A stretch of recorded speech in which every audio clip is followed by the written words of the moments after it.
में 3.1 का जो भी क्वेश्चन आंसर था हमने देख लिया। अब 3.2 का क्वेश्चन आंसर देखने से पहले हम लोग थोड़ा सा इसके बारे में देख लेते हैं, इंट्रोडक्शन देख लेते हैं। तो यहाँ पे शेषफल प्रमेय एवं इसका गुणनखंड प्रमेय, इसके बारे में हम लोग पढ़ेंगे। तो जैसे हम लोग भागा देते हैं, यहाँ पे लिखा हुआ है शेषफल प्रमेय के बारे में जानने के पहले हम किसी बहुपद में एक शून्येतर बहुपद से भाग की संक्रिया का अवलोकन करते हैं। हम जानते हैं कि यहाँ पर देख रहे हैं कि 35 में 8 से भागा देने पर भागफल 4 आता है और शेषफल 3 आता है।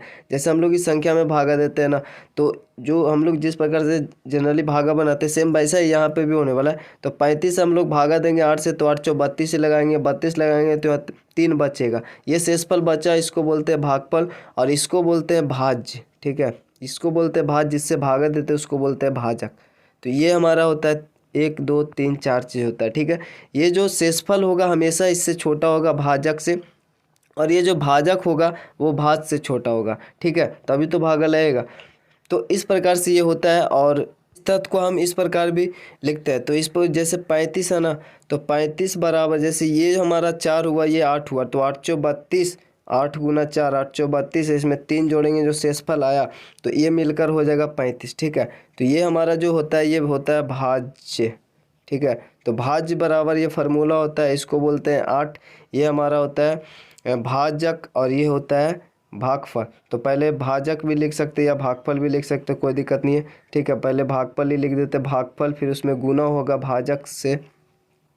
ठीक है, फिर शेषफल जोड़ देंगे, फिर शेषफल जोड़ देंगे, यहाँ पे शेषफल होगा, शेषफल जोड़ने पर ये हमारा भाज्य आ जाएगा। तो इसी के बराबर होता है, ये फार्मूला होता है। तो इसको इस प्रकार लिख सकते हैं, अतः भाज्य बराबर भागफल गुना भाजक और प्लस में शेषफल होता है। यहाँ 8 को भाजक कहते हैं, 35 को भाज्य कहते हैं, 4 को भागफल कहते हैं, 3 को शेषफल कहते हैं। ऊपर के उदाहरण से स्पष्ट है कि भाज्य का मान भाजक से कम नहीं होना चाहिए। ठीक है, जो भाज्य होता है उसका मान भाजक से कम नहीं होना चाहिए, जिससे हम लोग भागा दे रहे हैं, तथा शेष हमेशा भाजक से छोटा ही होगा, क्योंकि आप जानते हैं कि छोटा ये होना ही चाहिए। जब भी हम लोग भागा लगाते हैं तो इसमें पूरा पूरी कट जाए या थोड़ा से उससे कम रहता है तब, तो ये पे जो भी बचेगा वो 8 से तो कम ही रहेगा ना, क्योंकि 8 जो हमने 32 लगाया।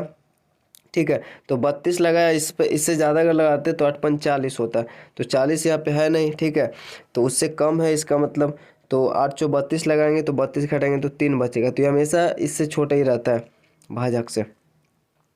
तो ऊपर क्या स्पष्ट है कि भाज्य का मान ये छोटा होना चाहिए, शेष हमेशा भाजक से छोटा होना चाहिए। तो इसी को हम लोग बहुपद के रूप में भागा देंगे, सेम वैसा ही प्रोसेस रहेगा। ठीक है, उसमें भी भागफल शेषफल भाजक और भाज्य रहेगा, सेम वैसा ही जैसे इसमें है। तो यहाँ पे px जो है और यहाँ पे gx दो बहुपद है।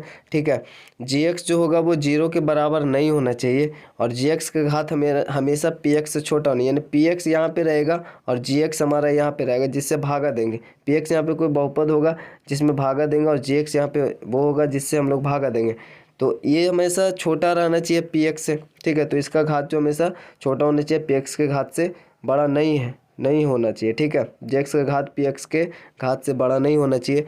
तो सदा दो ऐसे बहुपद qx तथा rx ज्ञात किए जा सकते हैं। तो हम लोग का जो यहाँ पे मिलेगा rx, नीचे कुछ शेषफल मिलेगा, और यहाँ पे qx यानी जिससे हम लोग लगाएंगे यहाँ पर ज्ञात किए जा सकते हैं, ताकि जो px होगा बराबर होगा qx गुना gx से, कि ये दोनों के बराबर गुना करेंगे और फिर प्लस जोड़ देंगे शेषफल, तो ये फिर से हमारा भाज्य मिल जाएगा। ठीक है, जैसे कि हमने ऊपर समझा अंक को लेकर एग्जाम्पल।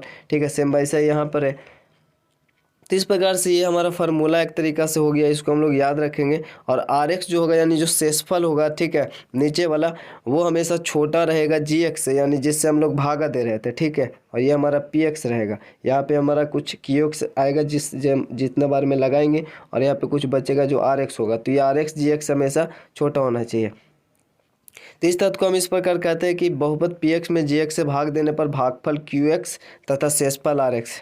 यदि शेषफल rx शून्य हो तो कहेंगे कि जो gx है वो px का एक गुणनखंड है। चूँकि गुणनखंड रहेगा तो ही पूरी भाग लगेगा, नहीं तो नहीं लगेगा, कोई भी संख्या हो। जैसे कि अगर हम लोग 8 में यहाँ पर 2 से भागा दे रहे हैं तो 2 चौ 8 हो गया, तो ये हमारा शून्य आ गया। इसका मतलब 8 का ये 2 जो है एक गुणनखंड है। चूँकि आप 8 को तोड़ेंगे 4 गुना 2 आएगा, तो यहाँ पे 4 गुना 2 है, तो 8 4 से भी पूरी कट जाएगा, 2 से भी पूरी कट जाएगा, तो जो गुणनखंड होगा वो पूरी कट जाएगा, यानी शून्य आएगा। तो शून्य अगर आता है तो इसका मतलब होगा कि जो gx है यानी जिससे हम लोग भागा दे रहे हैं वो px का गुणनखंड होगा। ठीक है, तो ये होगा एक गुणनखंड होगा, पी एक्स जी एक्स से विभाज्य है, ठीक है, इसका मतलब विभाज्य होगा, गुणनखंड होगा तो, या फिर विभाज्य। भाग की क्रिया में बहुपद की प्रकृति ठीक पूर्णांक की प्रकृति की तरह ही होती है।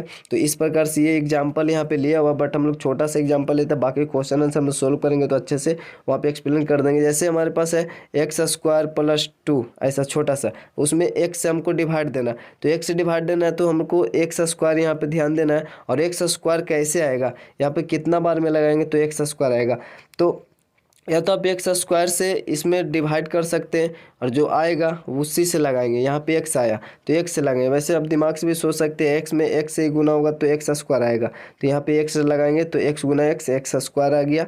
फिर यहाँ पे हमारा अंक है तो ठीक है, वो अंक रहेगा ऐसे। अब यहाँ पे ये कट जाएगा सिंपल से, क्योंकि जब भी भागा देते तो ये घटता है, तो यहाँ पे माइनस रहेगा तो प्लस माइनस घटेगा तो ये खत्म हो गया, बचा हमारा शेषफल 2 बचा है यहाँ पे, ठीक है। या फिर इस पर इसी प्रकार से अपने को बनाना होता है। तो आगे हम लोग क्वेश्चन आंसर में समझ लेंगे। थोड़ा सा छोटा सा इंट्रो था, तो वीडियो के एंड करते हैं, मिलते हैं नेक्स्ट में, तब तक के लिए जय हिंद जय भारत।